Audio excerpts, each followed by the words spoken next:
एक सैनिक जिसका पैर बॉम्ब पर पड़ जाता है और वह रेगिस्तान में होता है जहाँ दूर दूर तक कोई नहीं है। अगर वह अपना पैर हटाता है तो बॉम्ब फट जाएगा और नहीं हटाता है तो आखिर कैसे वह इस रेगिस्तान में जिंदा बच पाएगा। वीडियो में आगे बढ़ने से पहले आपसे कहना चाहेंगे कि अगर आप हमारे चैनल पर पहली बार आए हैं तो सब्सक्राइब जरूर करना। वीडियो अच्छा लगे तो वीडियो को लाइक भी कर देना।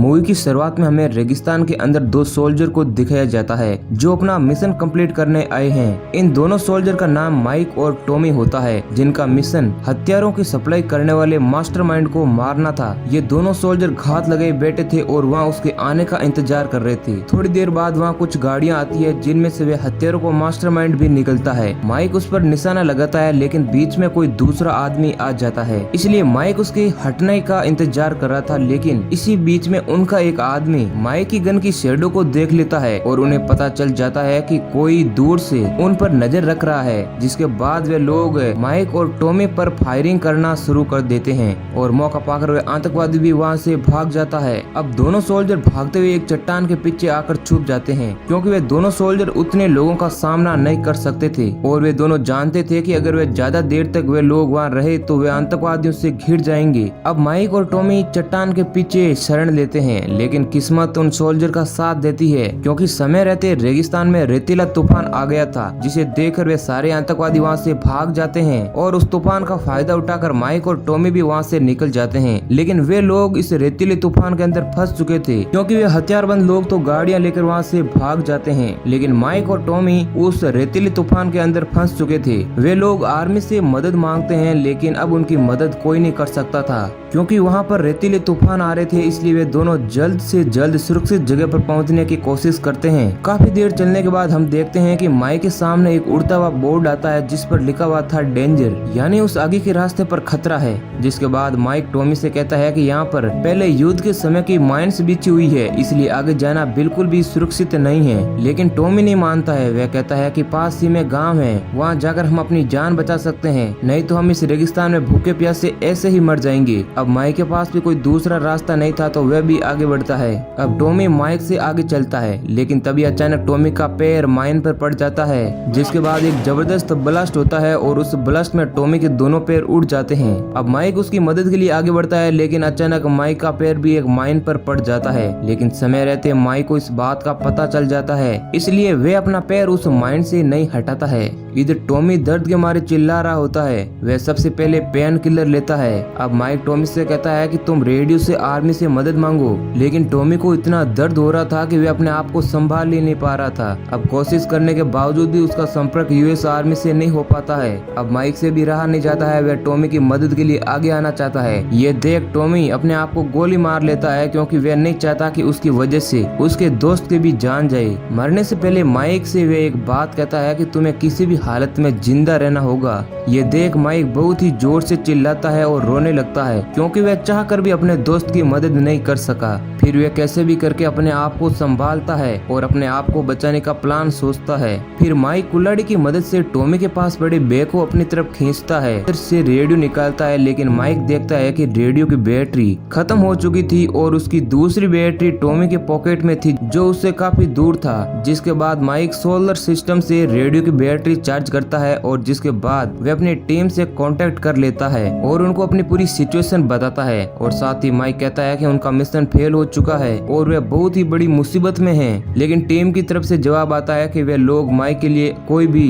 हवाई मदद यानी हेलीकॉप्टर वगैरह नहीं भेज सकते हैं क्योंकि वहाँ पर रेतीले तूफान आ रहे हैं जिसमें हेलीकॉप्टर क्रैश हो जाएंगे। इसलिए वे लोग माइक से कहते हैं कि वे जल्द ही जमीनी मदद भेजेंगे, लेकिन उसके लिए तुम्हें 52 घंटों का इंतजार करना पड़ेगा क्योंकि आर्मी को उस तक पहुँचने में इतना समय लग जाएगा। ये सुनते ही माइक के होश उड़ जाते हैं क्योंकि 52 घंटों तक उसे एक ही जगह पर खड़ा रहना है, यहाँ तक कि वे अपना एक पैर हिला भी नहीं सकता है और दूर दूर तो कोई दिखाई भी नहीं दे रहा था सिवाय रेत की। अब माइक अपनी घड़ी में 52 घंटों का टाइमर सेट करता है। अब माइक इंतजार कर रहा था लेकिन तभी वहाँ पर एक जोरदार रेतीला तूफान आ जाता है। माइक अपना चेहरा कपड़े से ढक लेता है और गन को जमीन के अंदर धंसा देता है ताकि उसकी मदद से वह स्थिर खड़ा रहे और अपनी जगह से ना हिले क्योंकि अगर वह जरा सा भी हिला तो बॉम्ब फट जाएगा। थोड़ी देर बाद रेतीला तूफान शांत हो जाता है और माइक अपने आप को एक बार फिर बचा लेता है। तूफान जाने के बाद माइक देखता है कि उसे तूफान के कारण टॉमी की बॉडी खिसक कर उसके पास आ गई थी।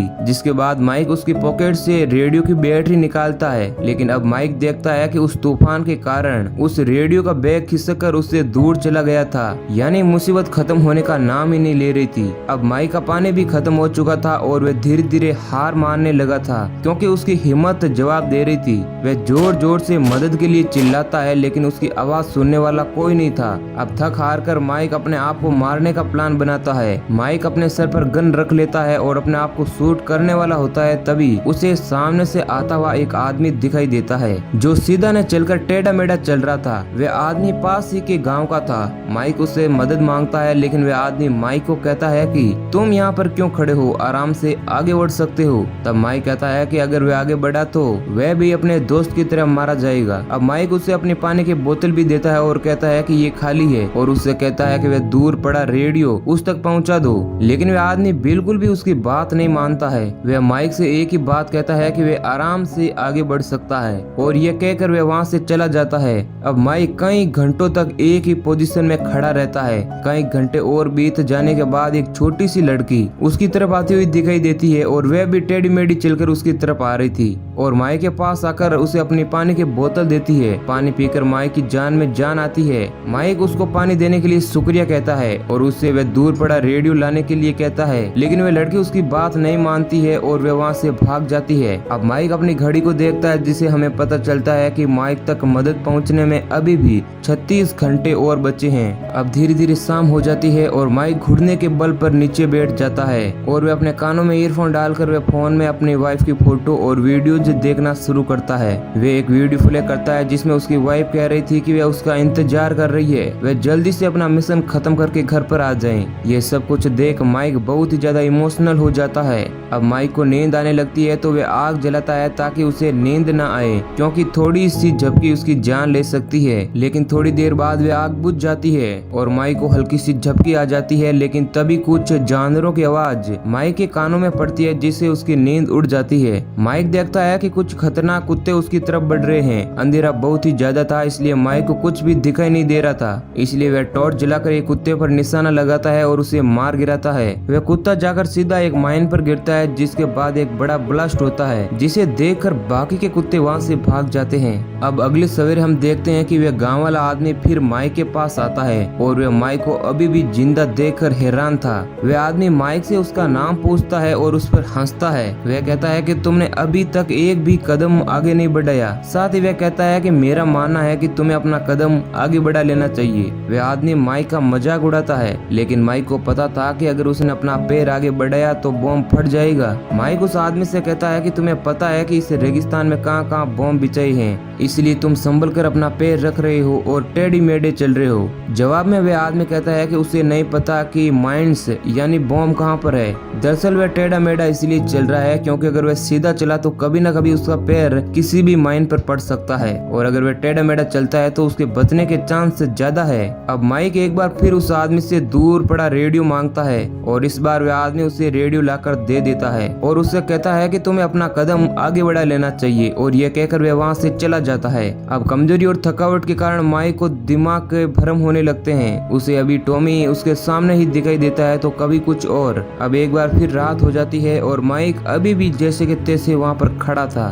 भ्रम के कारण उसे टॉमी फिर दिखाई देता है, जो उससे कहता है कि तुम अभी भी यहीं पर खड़े हो। टॉमी उससे कहता है कि तुमने अपनी जिंदगी में बहुत सी गलतियां की है, उसे तुम्हें सुधारना होगा। अब माइक को अपने अतीत की सारी गलतियां भी याद आ जाती है, जैसे उसका अपनी पत्नी के साथ हर बार झगड़ा और लड़ाई और वगैरह वगैरह। टॉमी उसे कहता है कि तुम्हें अपने वाइफ के साथ होना चाहिए और उसे खुश रखना चाहिए। अब माइक को भी बहुत अफसोस होता है और वह सभी चीजों को वापस से ठीक करना चाहता है। वह अपनी पत्नी के पास जाकर उससे माफी मांगना चाहता है और वह उसके साथ रहना चाहता है, लेकिन ये सब करने के लिए उसे जिंदा रहना होगा। अब रात के समय में फिर से वे डॉग माइक को मारने आ जाते हैं। माइक पूरी रात उनसे लड़ता रहता है। वह कई कुत्तों को मारता है, जिसके बाद बाकी के कुत्ते वहाँ से डर के मारे वापस भाग जाते हैं, और इस तरह रात बीत जाती है और फिर सुबह होती है। अब वह अपनी घड़ी देखता है, जिसमें अभी भी उस तक मदद पहुंचने में 7 घंटे बचे थे, जिसका मतलब था कि माइक पिछले 45 घंटों से एक जगह पर खड़ा था। तभी माइक को उसके सीनियर का कॉल आता है और वे कहते हैं कि वे लोग उस तक पहुंचने में 10 घंटे और लगाएंगे।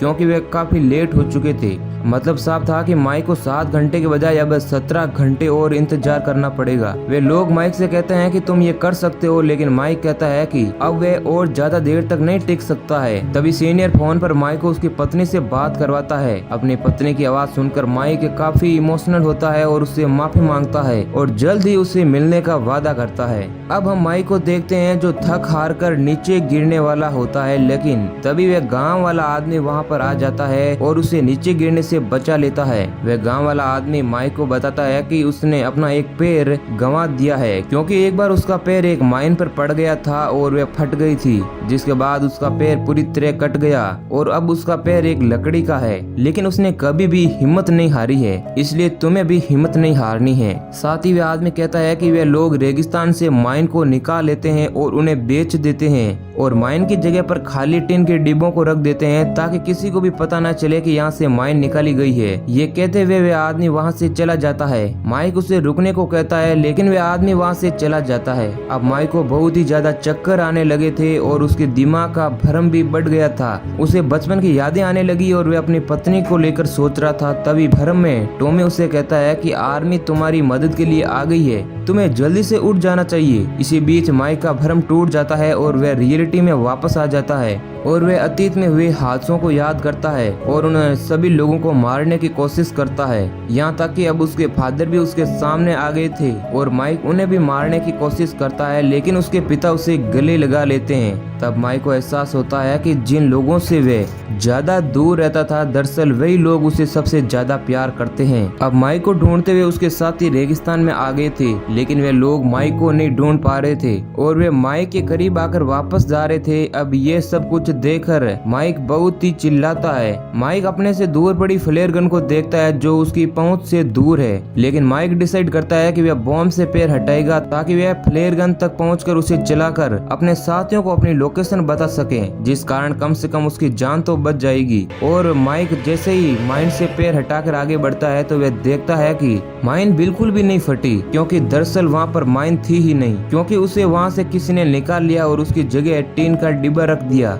माइक ये देखकर हैरान रह जाता है। वह उस टिन के डिब्बे को खोलकर देखता है जिसके अंदर एक सोल्जर का खिलौना था। ये सब कुछ देख माइक जोर से हंस पड़ता है, क्योंकि उसने 60 से भी ज्यादा घंटे सिर्फ एक ही जगह पर खड़े रहकर बिताए। अब माइक फ्लेयर गन को चला देता है, जिसके बाद उसके साथी उसे ढूंढ देते हैं। अब माइक को हम वापस देखते हैं जब वह अपनी पत्नी से मिल रहा होता है और वह बहुत ही ज्यादा खुश होता है और इस घटना के बाद उसकी जिंदगी पूरी तरह बदल गई थी। वह सभी लोगों से बहुत प्यार करने लगा था, क्योंकि उसने मौत करीब से देखी थी। और यहीं पर हमारी मूवी समाप्त हो जाती है।